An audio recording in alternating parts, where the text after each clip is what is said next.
नमस्कार दोस्तों, एक बार फिर से स्वागत है आपका आपके अपने चैनल स्टडी पॉइंट में। आज का वीडियो बहुत ही खास रहने वाला है। आज के इस वीडियो में हम मानव शरीर में रक्त के बारे में महत्वपूर्ण जो प्रश्न उत्तर है वो जानने वाले हैं।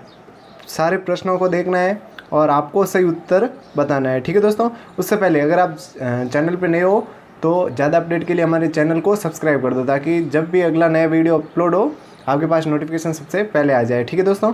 प्रश्न करना स्टार्ट करते हैं। पहला प्रश्न है, विश्व रक्तदान दिवस है वो कब मनाया जाता है?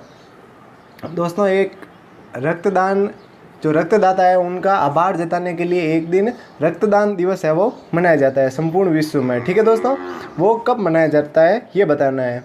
ऑप्शन है हमारे पास 14 जून, 14 मार्च, 14 जनवरी या 14 जुलाई, ठीक है। इसमें से सही जो आंसर है वो आपको बताना है। तो इसका सही आंसर होगा दोस्तों 14 जून, ठीक है। आज के दिन है वो विश्व रक्तदान दिवस है वो मनाया जाता है, ठीक है ना। प्रश्न लेते हैं अगला। दूसरा प्रश्न है दोस्तों, विश्व रक्तदान दिवस की शुरुआत किस संगठन द्वारा की गई? जो विश्व रक्तदान दिवस मनाया जाता है 14 जून को, ठीक है ना दोस्तों, 14 जून को मनाया जाता है ना। उसकी शुरुआत किस संगठन द्वारा की गई, ठीक है ना।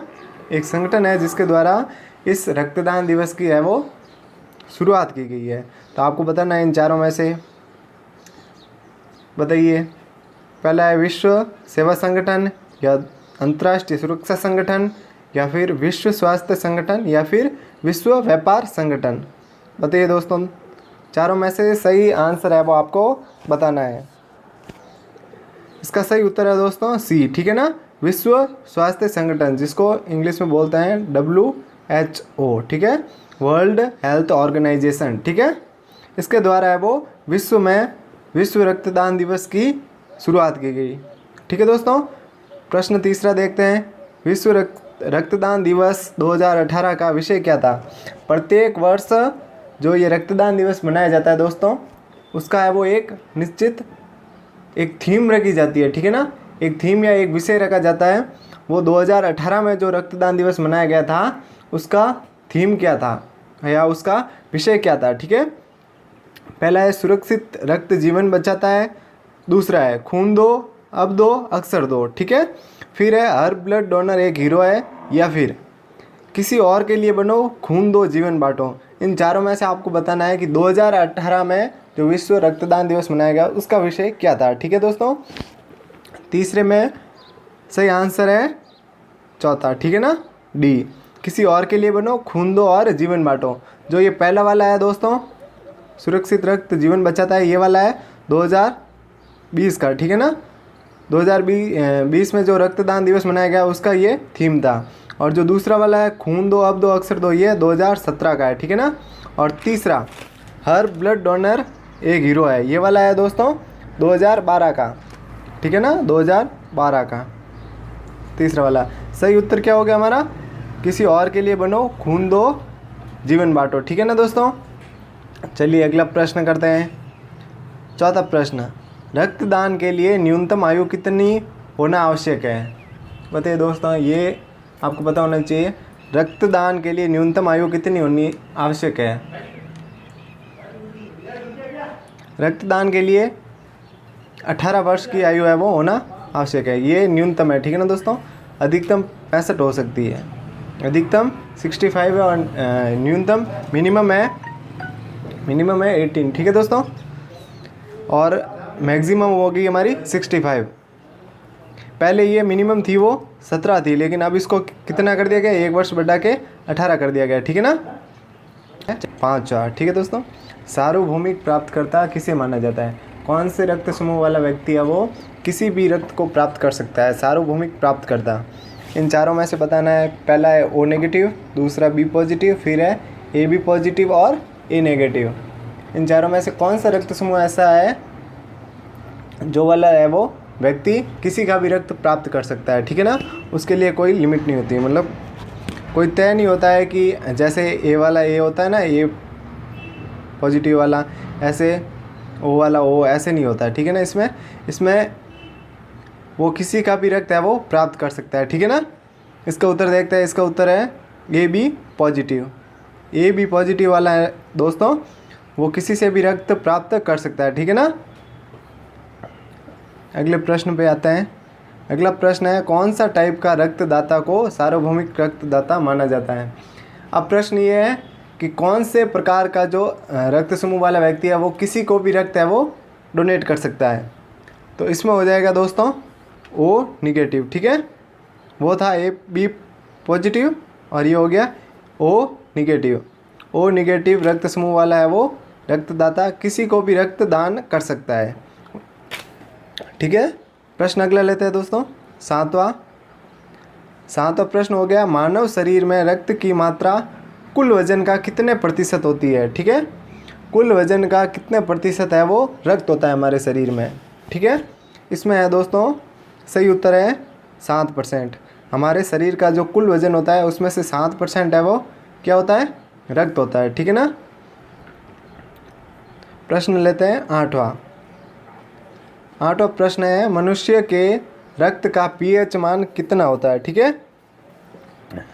मनुष्य के रक्त का पीएच मान कितना होता है, ये एसएससी में और यहाँ तक कि आईएएस के पेपर में भी कई बार आ चुका है, ठीक है ना दोस्तों। ये इम्पोर्टेंट क्वेश्चन है, इसको याद रखना है। पीएच मान कितना होता है, मनुष्य के रक्त का पीएच मान होता है 7.4, ठीक है ना दोस्तों। कितना होता है, 7.4 होता है मनुष्य के शरीर का मनुष्य के रक्त का पीएच मान, ठीक है ना। अब देखते हैं पीएच का मतलब क्या होता है। पीएच का मतलब होता है पोटेंशियल ऑफ हाइड्रोजन या फिर पावर ऑफ हाइड्रोजन, ठीक है दोस्तों। इसको पावर ऑफ हाइड्रोजन भी कहते हैं और पोटेंशियल ऑफ हाइड्रोजन भी कहते हैं, ठीक है। ये हो गया हमारा। अब लेते हैं प्रश्न संख्या 9। प्रश्न संख्या 9 है, मनुष्य के रक्त का पीएच मान 7.4 होने के कारण रक्त क्या है, ठीक है। हमें बताना है कि मनुष्य के रक्त का पीएच मान जो 7.4 है उसके कारण रक्त क्या है। रक्त अम्लीय है, उदासीन है या फिर क्षारीय है, या इन तीनों में से कोई भी नहीं है। सही उत्तर बताना है हमें। इसका सही उत्तर है दोस्तों क्षारीय, ठीक है ना। देखो ये जो पीएच स्केल होती है ना दोस्तों, इसमें 0 से 14 तक नंबर होता है, ठीक है ना। बीच में होता है 7 और 7 से जब इधर आता है, जब इस तरफ आता है तो होता है हमारा रक्त कैसा हो जाता है, अम्लीय हो जाता है, ठीक है ना। ये वाला अम्लीय। फिर 7 से इधर जब जाता है इस तरफ तो क्या हो जाता है, क्षारीय, ठीक है ना। क्या हो जाता है, क्षारीय। अब देखो 7 बीच में ना 7.4 यहाँ पर आता है, 7.4 है वो यहाँ पर आता है, तो ये क्या हो गया, क्षारीय हो गया ना, ठीक है दोस्तों। अगले प्रश्न पे आता है, प्रश्न संख्या 10, ठीक है। मानव शरीर में औसतन कितने लीटर रक्त होता है, हमें औसतन बताना है, ठीक है ना। एक मनुष्य के शरीर में औसतन कितने लीटर रक्त होता है, सोचिए और बताइए। एक मानव शरीर में औसतन 5 से 6 लीटर है वो रक्त होता है दोस्तों। कितने, 5 से 6 लीटर है वो रक्त होता है। ये याद करना है इस प्रश्न को, ये खास इम्पोर्टेंट प्रश्न है, ठीक है ना दोस्तों। ऐसे प्रश्न कई बार पूछे जाते हैं आपको। अब लेते हैं प्रश्न संख्या 11। पुरुषों की तुलना में महिलाओं में रक्त कितना होता है, ठीक है। ये पूछ रहा है कि पुरुषों और महिलाओं में रक्त कितना अंतर होता है, रक्त का ज़्यादा होता है, कम होता है, ये समान होता है या फिर दुगुना होता है, ये बताना है, ठीक है। पहला ऑप्शन है समान होता है, दूसरा आधा लीटर कम होता है, तीसरा आधा लीटर ज़्यादा होता है या फिर दोगुना होता है, बताना है हमें। प्रश्न संख्या 11 का उत्तर है दोस्तों आधा लीटर कम होता है, ठीक है ना। पुरुषों की तुलना में महिलाओं में रक्त है वो क्या होता है, आधा लीटर है वो क्या होता है, कम होता है, ठीक है ना। ये ध्यान में रखना है हमें। प्रश्न संख्या 12, ठीक है ना। रक्त के अध्ययन को क्या कहा जाता है, जो रक्त के बारे में स्टडी करता है ना उसको क्या कहा जाता है, ये बताना है हमें, ठीक है। सोचिए, रक्त के बारे में जो हम स्टडी करते हैं उसको दोस्तों हीमेटोलॉजी कहा जाता है। क्या कहा जाता है, हीमेटोलॉजी, ठीक है ना। Option A. अगला प्रश्न लेते हैं, प्रश्न संख्या 13, ठीक है। प्रश्न संख्या 13 है, रक्त के निर्माण की प्रक्रिया को क्या कहा जाता है। रक्त का जो निर्माण होता है हमारे शरीर में, उसकी प्रक्रिया को क्या कहा जाता है, ठीक है ना? इसको कहा जाता है दोस्तों हीमोपोइसिस, ठीक है ना? क्या कहा जाता है? हीमोपोइसिस, ठीक है।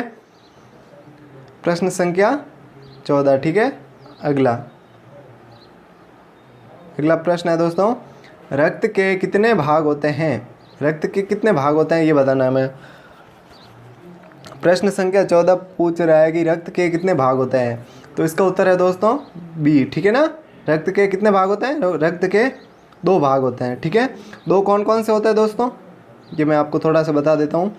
पहला है प्लाज्मा, कौन सा होता है?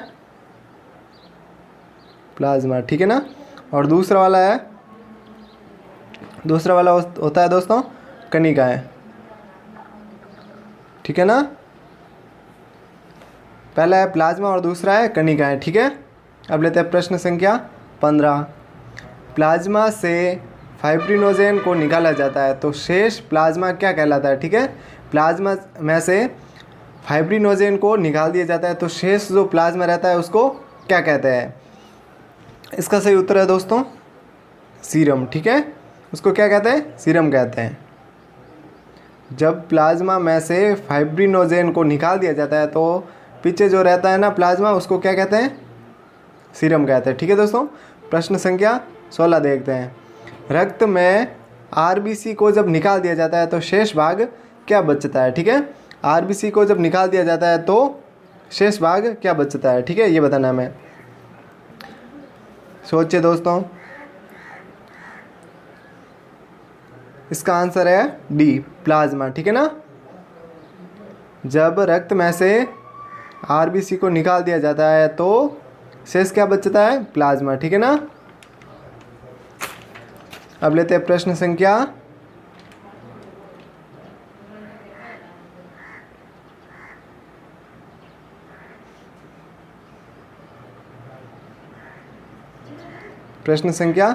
17 है, ठीक है ना दोस्तों। प्रश्न संख्या 17 है, आरबीसी का मुख्य कार्य क्या होता है, ठीक है। आरबीसी का मुख्य कार्य है वो क्या होता है? मेन वर्क इसका क्या होता है? इसका मेन वर्क है दोस्तों ऑक्सीजन का परिवहन करना, ठीक है ना। ऑक्सीजन का परिवहन करना किसका काम है? आरबीसी का, ठीक है ना। आरबीसी की फुल फॉर्म भी जान लेते हैं दोस्तों, आरबीसी, ठीक है ना। इसको बोलते हैं रेड ब्लड कॉप्स्यूल, ठीक है ना। लाल रक्त कोशिकाएं, जो हमने काफ़ी पहले से हम पढ़ते आ रहे हैं, लाल रक्त कोशिकाएं, ठीक है ना, कोशिकाएं, रेड ब्लड कॉप्स्यूल, ठीक है ना। प्रश्न संख्या 18 लेते हैं। मानव शरीर में आरबीसी का निर्माण है वो कहाँ होता है? रेड ब्लड कॉप्स्यूल का निर्माण, लाल रक्त कोशिकाओं का निर्माण है वो कहाँ पर होता है, ये बताना है हमें, ठीक है ना। प्रश्न संख्या है हमारा 18। तो दोस्तों आरबीसी का निर्माण है वो होता है अस्थि मज्जा में, ठीक है ना। अस्थि मज्जा, हमारे शरीर में जो हड्डियाँ होती है ना, उनके बीच में जो जगह होती है वहाँ पर आरबीसी का निर्माण होता है, ठीक है। प्रश्न संख्या 19, ठीक है। प्लाज्मा का रंग पीला किस कारण से होता है, बताना है हमें। प्लाज्मा का जो रंग है वो पीला किस कारण होता है? प्लाज्मा का रंग दोस्तों पीला या हल्का पीला होता है, ठीक है ना। हल्का पीला या फिर पीला, ठीक है ना। ये किस कारण होता है ये बताना है हमें, ठीक है। प्रश्न संख्या 19 है, ये होता है दोस्तों बिलीरुबिन द्वारा, ठीक है ना। बिलीरुबिन के कारण है वो प्लाज्मा का रंग पीला या फिर हल्का पीला होता है, ठीक है ना। प्रश्न संख्या लेते हैं 20वां। मानव शरीर में किस अंग में रक्त नहीं पाया जाता है, ये बताना है दोस्तों। मानव शरीर में किस अंग में रक्त नहीं पाया जाता है? ये जो 4 ऑप्शन है हमारे पास, कॉर्निया, हृदय, फेफड़ा, यकृत, इन चारों में से कौन से अंग में है वो रक्त नहीं पाया जाता है? तो इसका सही उत्तर होगा दोस्तों कॉर्निया, ठीक है ना। कॉर्निया, जो हमारी आँख होती है ना दोस्तों, ठीक है ना, उसके बीच में जो ये कॉर्निया होती है मध्य में, ये होती है हमारे जो बाहरी वातावरण होता है ना उसके संपर्क में होती है ना दोस्तों, ठीक है ना। तो ऑक्सीजन है वो ये बाहरी वातावरण से सीधा है वो प्राप्त कर लेती है, इसलिए यहाँ पर रक्त है वो, आंतरिक रक्त है वो नहीं पाया जाता, ठीक है ना दोस्तों। तो सही उत्तर हो जाएगा हमारा कॉर्निया, ठीक है दोस्तों। पेपर बिल्कुल आसान था।